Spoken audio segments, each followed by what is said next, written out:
তো আমি এটাই বলছি, আমার হাত ফাত আমার আগেও আমি তো বলছি আই অলমোস্ট ডাইড, আমি বলছি সো মেনি টাইমস। আমি ওই বাজে বাজে জায়গায় আমাকে ভর্তি করা হয়েছে।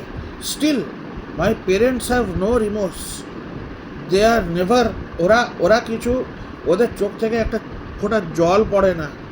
ওরা খালি বলতো কিছু, এক দুদিন আগেও বলছিল ডাক্তার বলেছে বলে আমরা পাঠিয়েছি।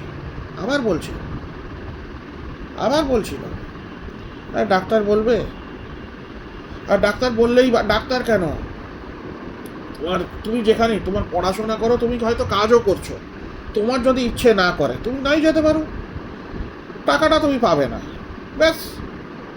স্কুলে তুমি নাই যেতে পারো, কি হবে? আরে বাবা, আমি তো যেতে চাইতাম না, আমাকে তো জোর করে করে ওরা ফোন করতো, আবার যাও, আবার যাও।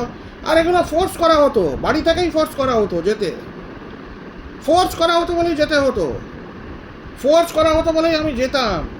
না ফোর্স করলে কেন যাব হসপিটালে? না ফোর্স করলেই, ফোর্স করতে বলেই তো চলে যেতে হতো। আর ফোর্স করাটা একটা certain point it should stop. Okay, family সব কিছু, মা বাবা আছে বলে ওরাই কি সব ডিসিশন নেবে? আমিও তো বড় হয়ে গেছি, অনেক বড়, এখন বয়স অনেক চলে গেছে, আমি সব ডিসিশন নিই, আমি সব কাজ করি।